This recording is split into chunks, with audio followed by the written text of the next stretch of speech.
To our presentation entitled Kind for All Minds, an Academic Library's Approach to Knowledge Management for All Neurominds. Who are we? I am Joanna Whitson. I'm the head of cataloging and metadata services at the University of Waterloo, and I'm here with my colleague, Michael Clark, who's the coordinator of accessibility and information resources. So to start our presentation, I would like to acknowledge that much of our work takes place on the traditional territory of the neutral Anishinaabe and Haudenosaunee peoples. Our campus is situated on the Haldimand Tract, which was the land granted to the Six Nations that includes 6 miles on either side of the Grand River. And it's important to remember when we're discussing the preservation, management, and transmission of information that many of the organizational-based systems we use privilege and perpetuate a specific worldview. Specifically in the case of those who lived here since before the inception of the Canadian nation, there's been a deliberate erasure of other ways of knowing through deliberate harm such as the residential school system, the forced migration, and the outlawing of cultural ceremonies. So taking a moment to acknowledge the land we're on helps to maintain an awareness of the fact that knowledge is more subjective and expansive than we're really qualified to discuss in this session. That said, what we will be talking about today is giving a little bit of information about what knowledge management is, talking about some of the common experiences of neurodivergent workers and how knowledge management can help support them. And then we'll transition to how this impacts library workers specifically, and then finally discuss some steps that we've taken at our organization to overcome these challenges. So knowledge management has been a field of study for decades, and it became particularly popular in the early 2000s. Basically, knowledge management refers to the intentional strategies employed for retaining and organizing workplace-related information that has been developed by staff. The rise in interest in this field really coincided with the realization that there had been this shift from a production-based to a knowledge-based economy, and so it sort of sought to overcome the issues that evolved out of the fact that employees now held the organizational assets in their minds rather than them actually belonging to the institution. In our presentation today, we're using human-centered knowledge management to talk about how knowledge management can focus its intentions on providing the information and resources that employees need to do their work effectively, while also improving their workplace experiences. This includes elements like reducing frustration, increasing confidence, clearly demonstrating the role that an employee plays in the larger organization, enhancing transparency, and building trust.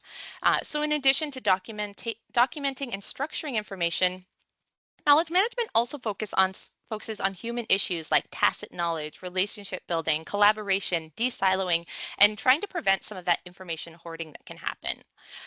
In recent years, there's been a lot more recognition that the role that social networking sites play in knowledge sharing, and this really helps to highlight some of the evolving elements of knowledge management. So rather than it being a top-down or rigid one-size-fits technological solution, the emerging model really looks more at how all employees are becoming knowledge managers, rather than having specific roles or mandates around who can be a knowledge holder.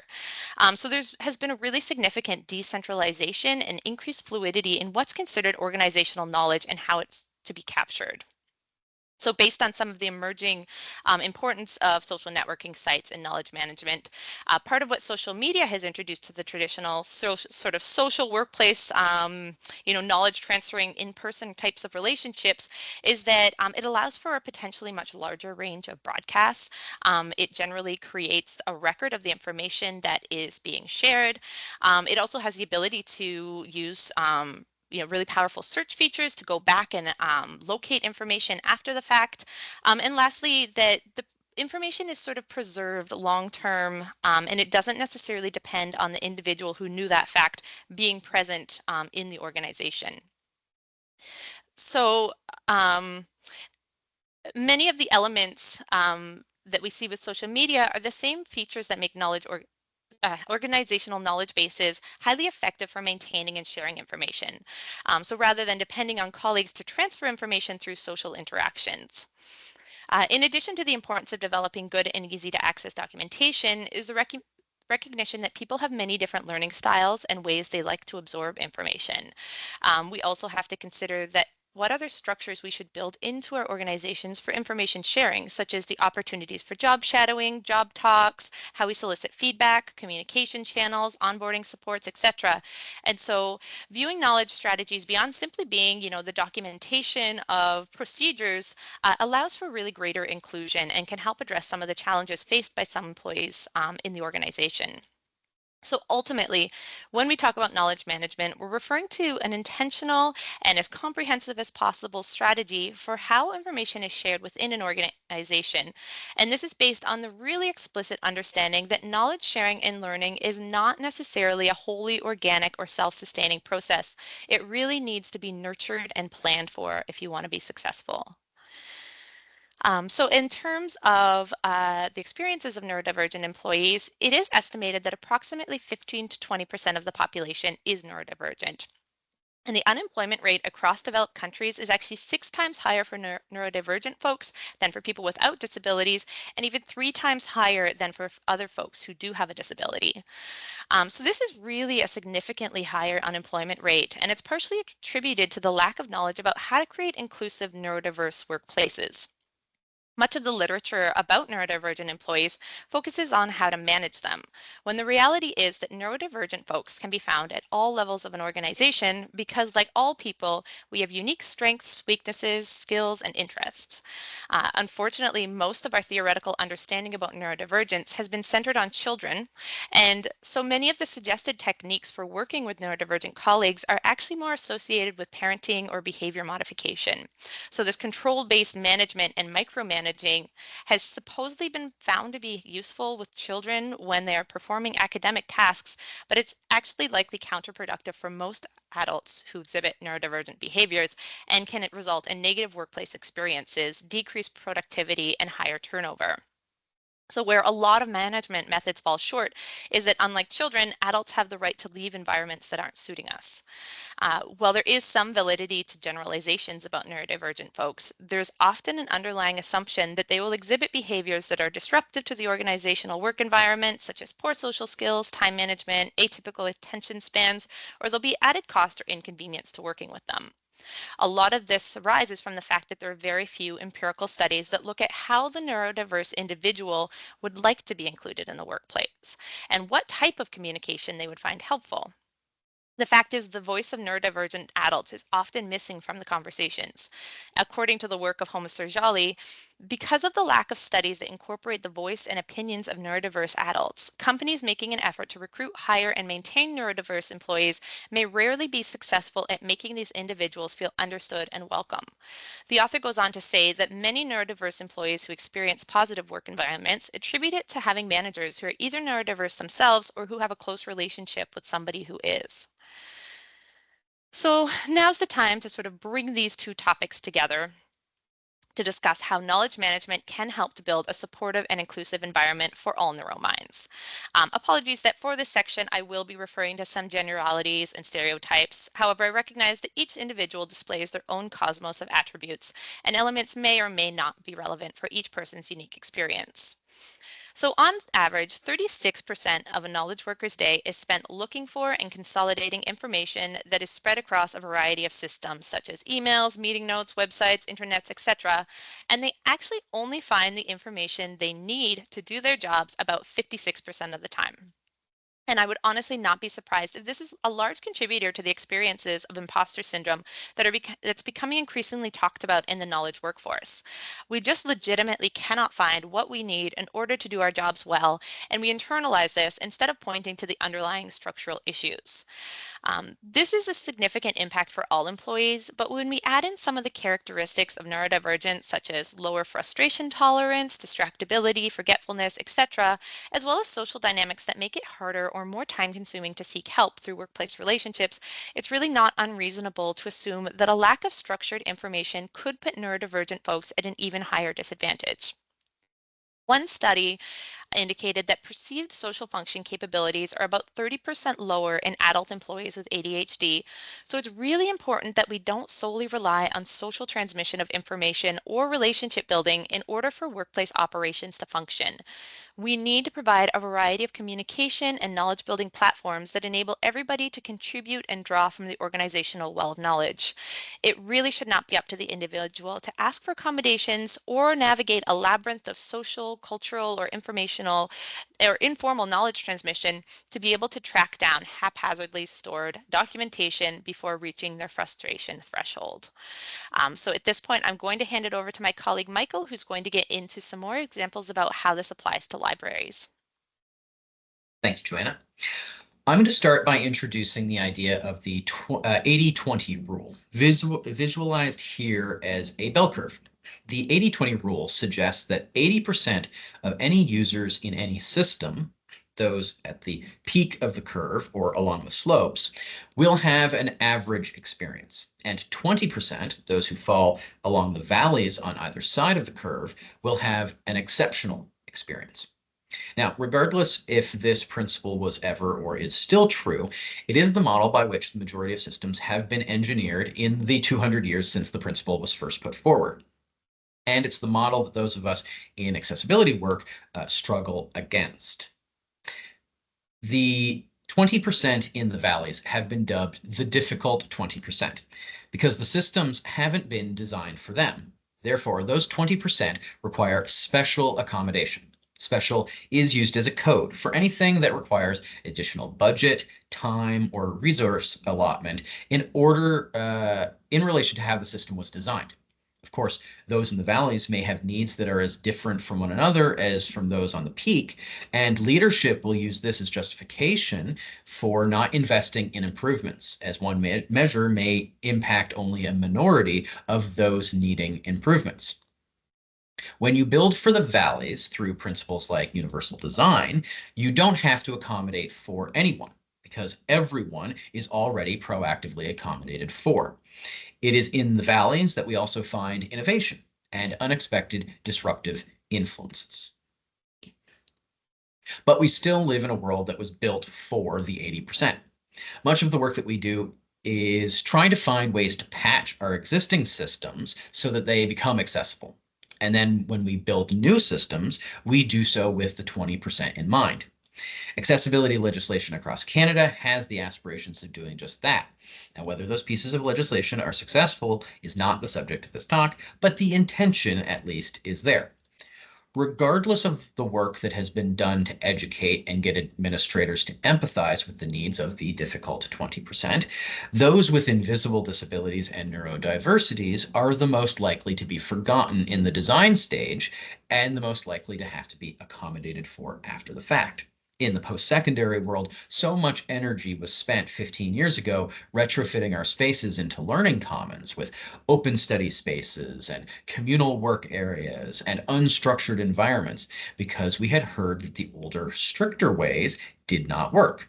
But now we're reckoning with the fact that open spaces also don't work and are in fact an absolute nightmare for a variety of folk. And what we actually need are a diversity of different kinds of spaces that benefit a variety of learning and working needs.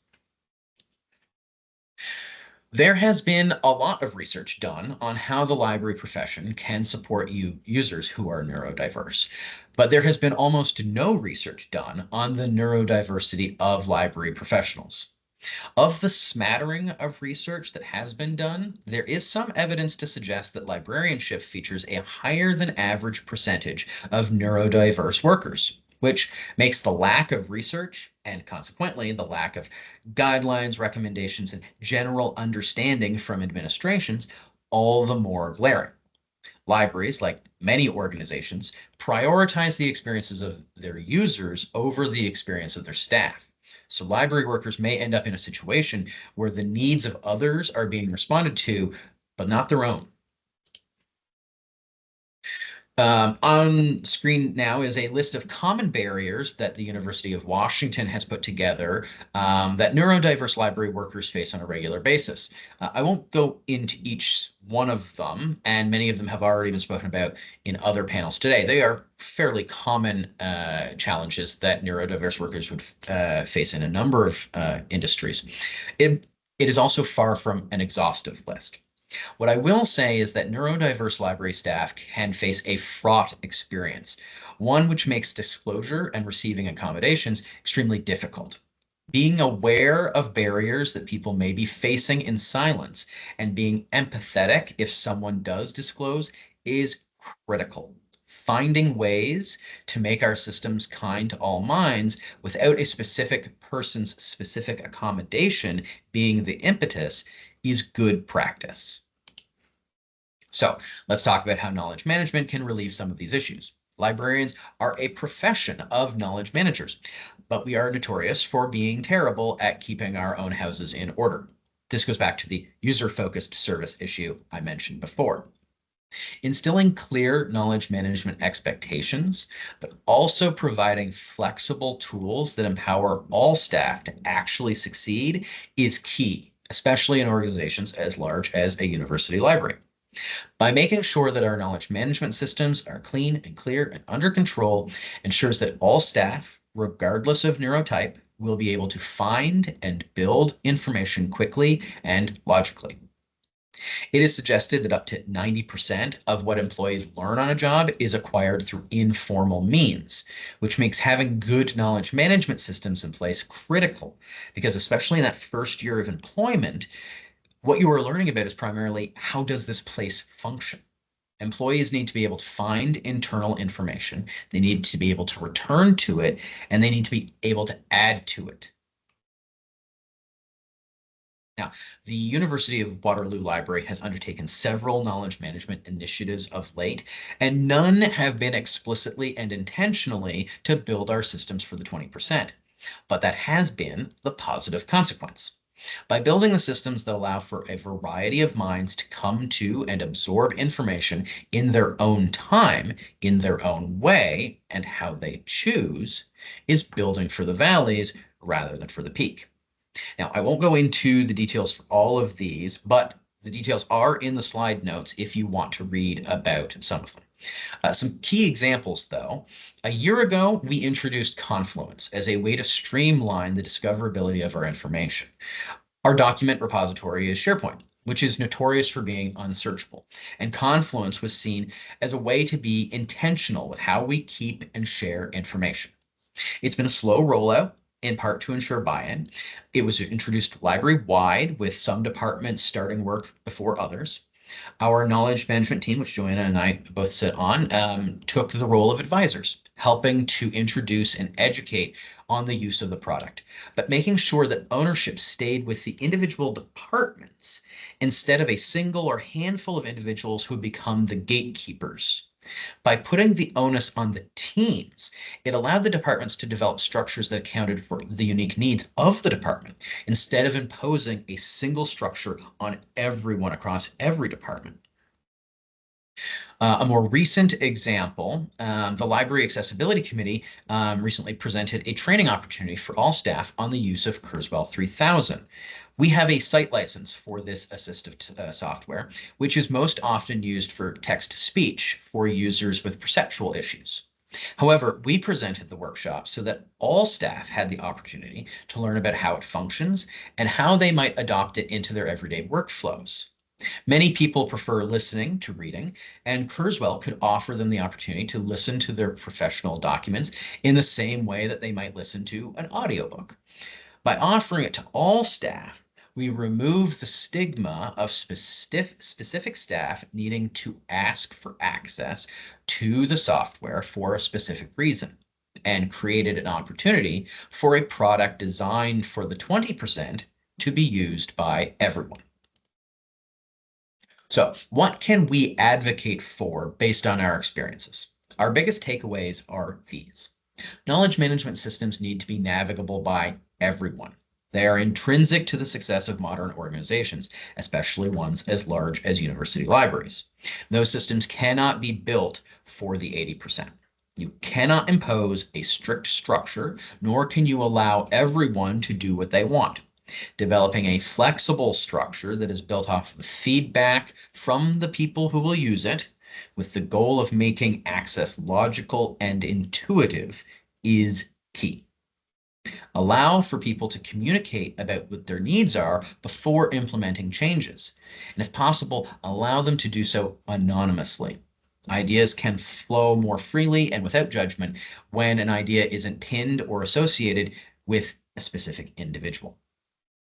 Secondly, allow, whenever possible, multimodal opportunities to provide feedback and to undertake learning, and to let people access and process information in their own ways. Give everyone the flexibility to contribute in their own time and in their own way. Additionally, if you are in the position to do so, where you have to come up with an accommodation for a staff member. And it's one that will be obvious. If you are able, present it to the group as a generalized improvement that anyone can opt into. Don't single one person out, but create the opportunity for others to partake as well. Finally, make changes when you are able. When we adopted Confluence, it wasn't specifically to help neurodiverse colleagues. It was because IT said, we're getting a site license, and did we want to come on board? We said yes, because it was available and it was affordable. But the knock-on effect is that it has created an environment where our data has become more accessible, more navigable, and easier to use by everyone. It doesn't fix all of our problems, but it does make one problem a lot less problematic. And it puts us in a better position for the next neurodiverse employees who come on board. Here are some of the sources that we used when building this presentation. But of course, you can reach out to Joanna and I with any questions that you have about this topic or about knowledge management in general. Thank you so much for having us, and enjoy the rest of your journey.